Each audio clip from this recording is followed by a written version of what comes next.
کوئی اور نہیں ہو سکتا تھا. تو جب بہرحال جب ہم ان کے فضائل پڑھتے ہیں اور کہتے ہیں کہ یہ کر لیتے تھے، تو بعض حضرات شکوک و شبہات، صاحب یہ روایت بالکل قابل قبول نہیں ہے. کیوں؟ شان الوہیت سے ٹکراتی ہے. شان الوہیت، شرک کا پہلو پیدا ہو جاتا ہے. اس کو ہم مان لیں اس لیے کہ زندہ مردے کو زندہ کرنا صرف خدا کا، اللہ سبحانہ و تعالیٰ کا کام ہے. بے شک اسی کا کام ہے، بے شک. رزق دینا کس کا کام ہے؟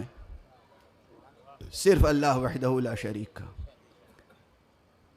شفا دینا کس کا کام ہے؟ صرف اللہ وحدہ لا شریک کا. علم دینا کس کا کام ہے؟ صرف اللہ وحدہ لا شریک کا. خدا کی قسم، آپ سمجھتے ہیں علم کوئی اور دے سکتا ہے تو مشرک ہے. علم کوئی اور دے سکتا ہے؟ نہیں. یہ استاد حضرات جو مدرسے میں ہیں یہ کیا کرتے ہیں؟ کالے کالے نشان بنانا اور کالے کالے بنے ہوئے ٹیڑھے میڑھے نشانوں کو پہچاننا، بس یہی سکھا سکتے ہیں. اس سے زیادہ ان کے بس میں نہیں آئے. اس سواد بیاض قرطاس پر ابھری ہوئے سواد کے پیچھے چھپے ہوئے نور علم کو ودیعت کرنا خدا کا کام ہے.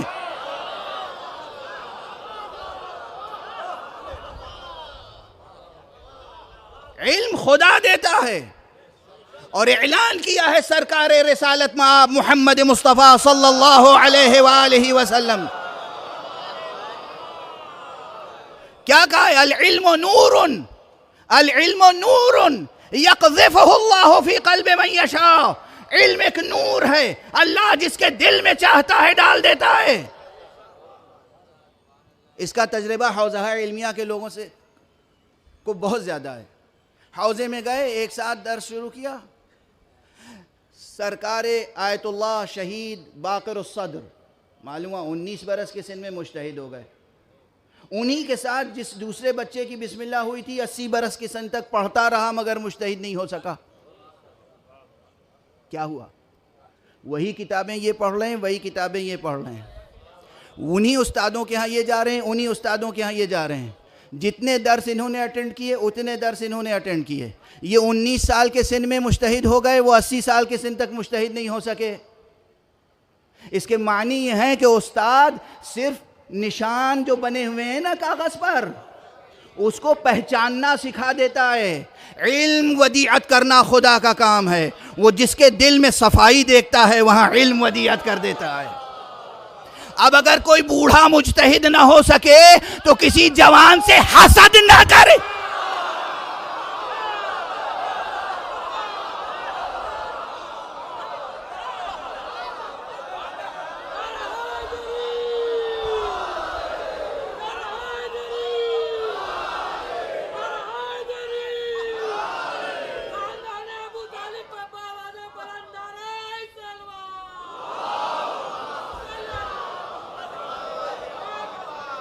حسد نہ کرو، حسد سے دل گندا ہوتا ہے.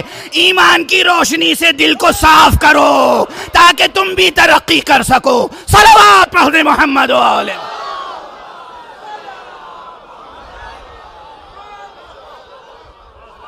ایک اور صلوات پڑھ دے محمد.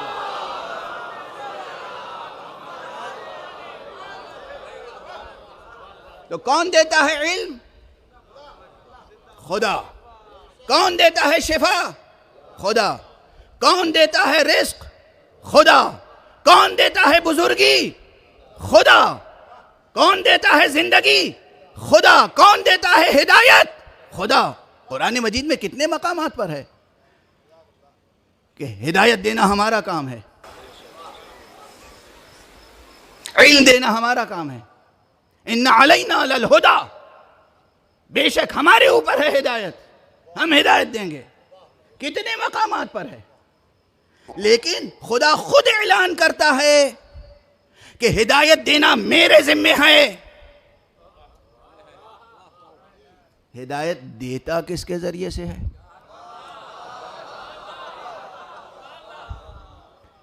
کوئی صاحب ہیں وہ فرما سکتے ہیں؟ یہ جناب مولانا قلب جاوید صاحب قبلہ تشریف فرمائے، امام جمعہ جماعت لکھنؤ. ان سے پوچھیے اللہ تعالیٰ سے ملاقات ان کی کب ہوئی؟ ہوئی کبھی اللہ سے ملاقات؟ تشریف لائے تھے اللہ سبحانہ و تعالیٰ ان کے گھر پہ، ان سے ملے تھے کہیں اور انہیں ہدایت دی؟ نہیں دی نا۔ کس سے ملی ہدایت؟ پورے عالم بشری کو ہدایت دینا اللہ نے تاکید کے ساتھ، اسلوب تاکید کے ساتھ کہا ہے کہ ہدایت دینا میرا کام ہے۔ مگر جب ہدایت دینے کی عملی منزل آئی اس خاکنائے دہر میں، تو ہدایت دینے کے لیے محمد مصطفیٰ کو بھیج دیا۔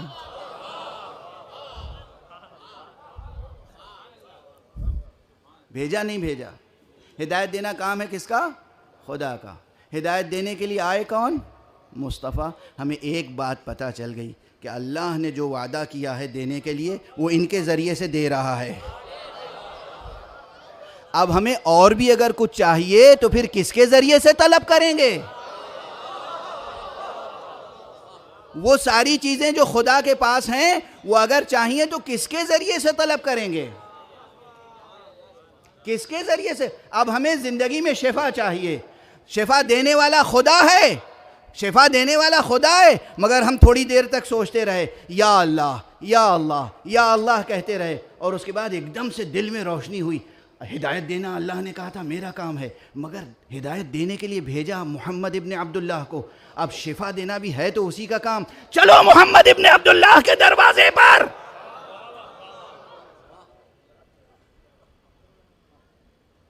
رزق میں کشائش ہے، خدا رزق دینے والا ہے، مگر دعا کے لیے وسیلہ کسے بنائے؟ بس نازک سی جو بحث ہے نا وہ یہی ہے۔ میں یہ کئی مرتبہ متعدد بار یہ جملہ، یہ مطلب ممبروں سے عرض کر چکا ہوں۔ اہل توحید یہ سمجھیں، باب توحید میں سب سے مشکل مرحلہ خدا شناسی نہیں ہے، وسیلہ شناسی ہے۔ خدا شناسی مسئلہ نہیں ہے، خدا تک پہنچنے کا صحیح وسیلہ پہچاننا، یہ ہے سب سے بڑا مسئلہ باب توحید میں۔ اور اس میں سب سے بڑا حل کیا ہے؟ خود سے کبھی وسیلہ نہ بنانا، ورنہ بت پرست کہلاؤ گے، کافر کہلاؤ گے، مشرک کہلاؤ گے۔ اسی کو وسیلہ بنانا جس کو خدا نے وسیلہ قرار دیا۔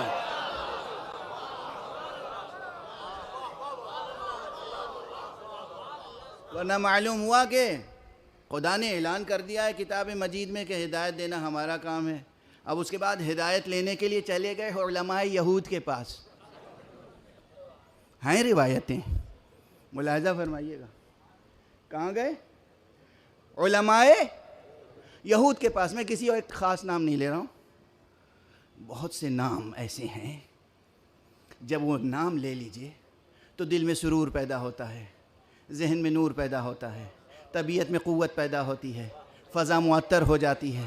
ارے بعض نام ایسے ہوتے ہیں کہ نام لے لیجئے تو منہ کا مزہ کڑوا ہو جاتا ہے، فضا مقدر ہو جاتی ہے۔ اس لیے میں بہت سے نام لیتا نہیں ہوں، روایتوں کی طرف اشارہ کر کے گزر جاتا ہوں۔ جس کا جی چاہے جائے، تھوڑی سی محنت کرے، تحقیق کرے، مطالعہ کرے، کتابوں کا گرد و غبار صاف کرے، لائبریریوں میں جائے۔ اگر یہاں لائبریریوں میں تالے پڑے ہوئے ہیں تو رامپور چلا جائے، علی گڑھ چلا جائے، کہیں اور چلا جائے، مگر لائبریریوں میں جائے۔ اور اب تو میں نے کہہ دیا کہ بھائی انٹرنیٹ پر کتابوں کا ذخیرہ موجود ہے، اس پر دیکھ لیجئے، تحقیق کیجئے۔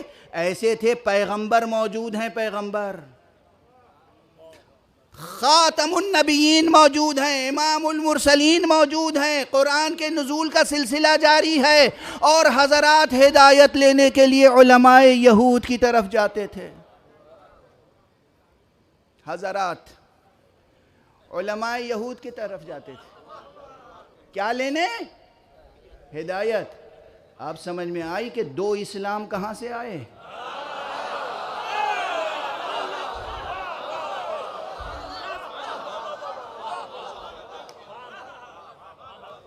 خدا کی قسم، قرآن کی قسم، اور خود مسلمانوں کی لکھی ہوئی تاریخ گواہ ہے اس کی قسم کہ جناب والا اس وقت دنیا میں دو اسلام وجود رکھتے ہیں، دو طرح کے مسلمان وجود رکھتے ہیں۔ ایک اسلام وہ ہے جو الہی اسلام ہے، ایک مسلمان وہ ہے جو الہی مسلمان ہے، ایک اسلام وہ ہے جو سیاسی اسلام ہے، ایک مسلمان وہ ہے جو سیاسی مسلمان ہے۔ اور پہلے بھی عرض کر چکا ہوں، پھر صرف یاد دہانی کرا رہا ہوں، فرق یہ ہے کہ جو سیاسی مسلمان ہوتا ہے وہ اقتدار کے لیے اسلام کو قربان کرتا ہے،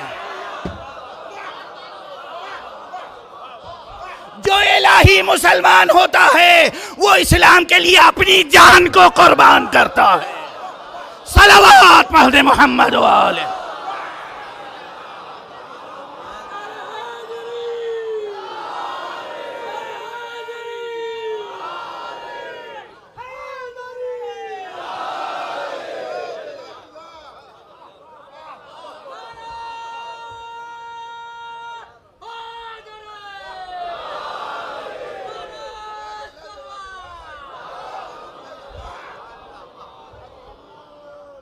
سینکڑوں صفوں کا نچوڑ تھا یہ دو چھوٹا چھوٹا سا، یہ دو جملے پڑھی۔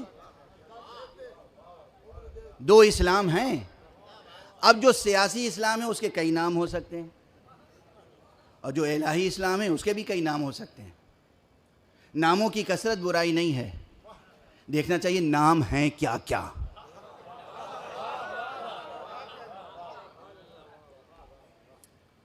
ناموں کی کثرت برائی نہیں ہے،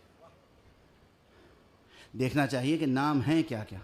ایک ہے سب سیاسی اسلام کہہ لیجئے، اموی اسلام کہہ لیجئے، عباسی اسلام کہہ لیجئے، قرشی اسلام کہہ لیجئے، کچھ کہہ لیجئے، اور بہت سی ترکیبیں سامنے کی ہیں، لیکن چونکہ سامنے کی ہیں اس لیے نظر انداز کر رہا ہوں۔